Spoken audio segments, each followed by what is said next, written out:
बिस्मिल्लाहिर्रहमानिर्रहीम। अस्सलाम वालेकुम। आज हम अपना 5वां सबक का आगाज़ करेंगे और इस टॉपिक का या सबक का जो मकसद है वो है कई सारे ऐसे वर्ड्स हम पढ़ते हैं जिनमें से कुछ लेटर्स साउंड नहीं देते, उनको साइलेंट लेटर्स कहते हैं।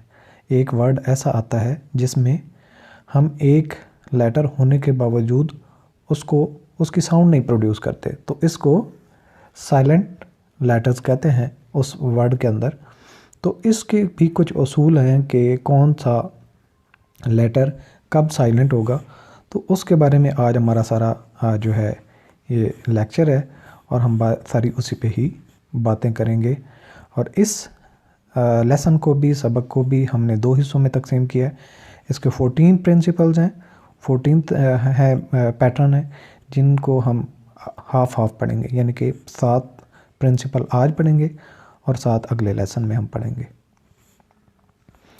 तो इसका ज़रा बैकग्राउंड, अंग्रेज़ी ज़ुबान में कभी ऐसा होता है कि हरूफ लिखे जाते हैं लेकिन उसका तलफ़्फ़ुज़ नहीं होता, उसे साइलेंट यानी खामोश हरूफ कहा जाता है। यह हर्फ लफ्ज़ के शुरू, बीच और आखिर कहीं भी हो सकता है। ज़ैल की सतरों में इसको पहचानने के लिए कुछ कवायद लिखे जा रहे हैं, उन्हें ध्यान से पढ़ें। सबसे पहला जो है वह है, अगर किसी लफ्ज़ में एम के बाद या टी से पहले बी आ जाता है तो ये बी हमेशा साइलेंट हो जाता है। दोबारा एक दफ़ा इस प्रिंसिपल को सुन लें। अगर लफ्ज़ में एम के बाद या टी से पहले, एम के बाद या टी से पहले बी आता है तो ये बी हमेशा साइलेंट हो जाता है। तो बी की शर्त है कि बी कब साइलेंट होता है, एम के बाद या टी से पहले। एम के बाद भी बी आएगा तो बी साइलेंट हो जाएगा, टी से पहले भी बी आ जाएगा तो ये साइलेंट हो जाएगा। 2 इसकी शराइत हैं, यानी कि बी एम के बाद जब लिखा जाता है तब भी साइलेंट और टी से पहले लिखा जाए तो भी साइलेंट। ये समरी है इसकी, बी के साइलेंट होने। इसकी एग्जांपल्स हैं,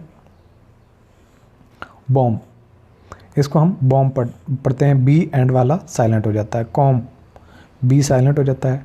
डेट, अब टी से पहले बी आया तो साकिन हो गया, साकित हो गया, चुप हो गया, इसकी कोई आवाज़ नहीं है। इस तरीके से डाउट या फिर बी जो है टी से पहले है। ऊपर वाली दोनों जो एग्जांपल्स हैं इनमें बी जो है एम के बाद आया और नीचे वाली 2 एग्जांपल्स जो हैं इनमें बी जो है टी से पहले आया, तो बी दोनों सूरतों में साइलेंट हो गया।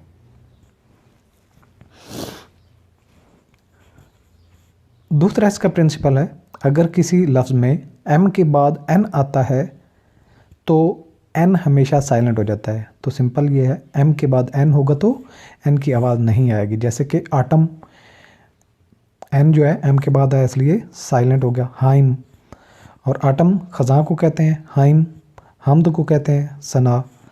और कंडेम, किसी को मजम्मत करना, कंडेम, और यहाँ पे भी एन साइलेंट है। कॉलम, कॉलम वैसे होता है मैट्रिसेस में आपने पढ़ते होंगे कॉलम और रोज़, तो ये वो कॉलम होता है जो वर्टिकल लाइन होती है, तो यहाँ पे भी एन साइलेंट है।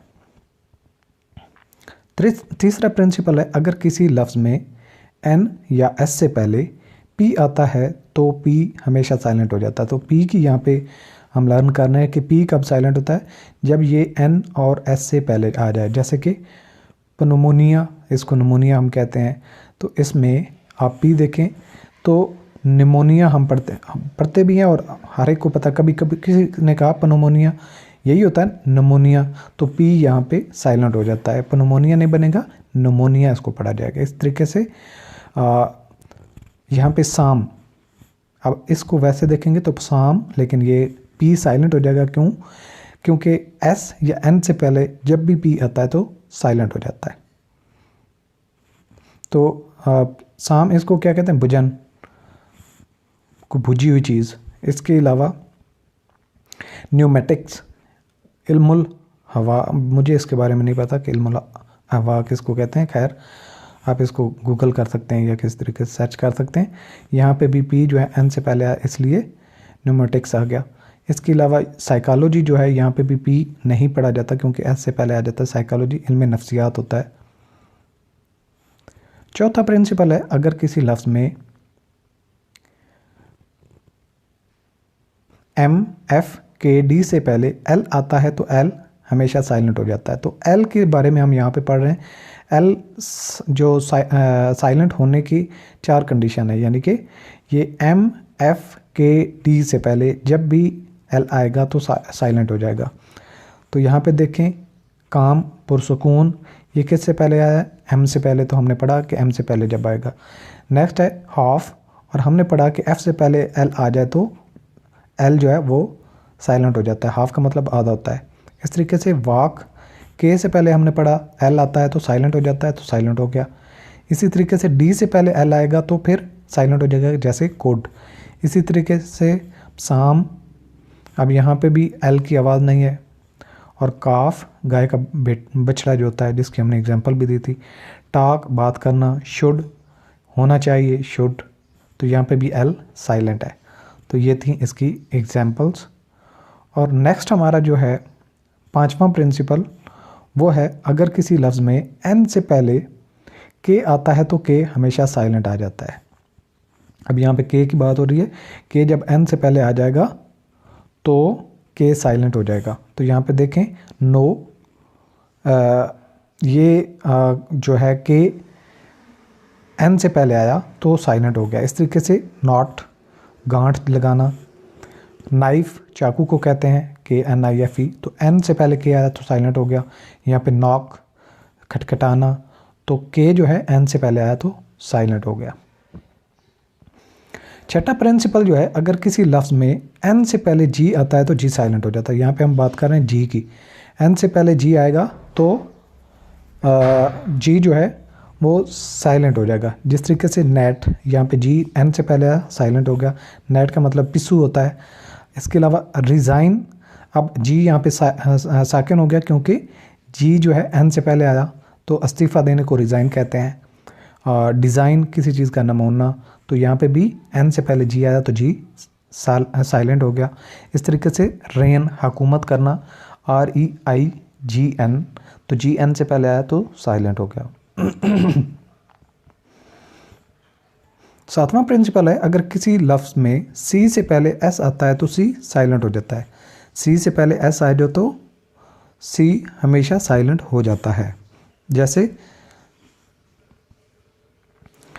अब सी के बारे में हम देख रहे हैं कि सी आवाज़ नहीं दे रहा। एस आया, उसके बाद सी आया तो सेंट, ये एस की सिर्फ आवाज़ निकलेगी। इस तरीके से साइंस, तो एस की सिर्फ आवाज़ है। सी चूँकि एस के बाद आया तो इसकी आवाज़ नहीं है। सीन, एस की आवाज़ है, सी की आवाज़ नहीं, क्योंकि सी एस के बाद आया।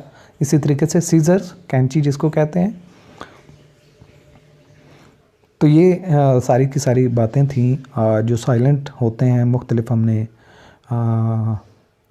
लेटर्स पढ़े, सी के बारे में पढ़ा, जी के बारे में पढ़ा, के बारे में पढ़ा, और इसके अलावा हमने पढ़ा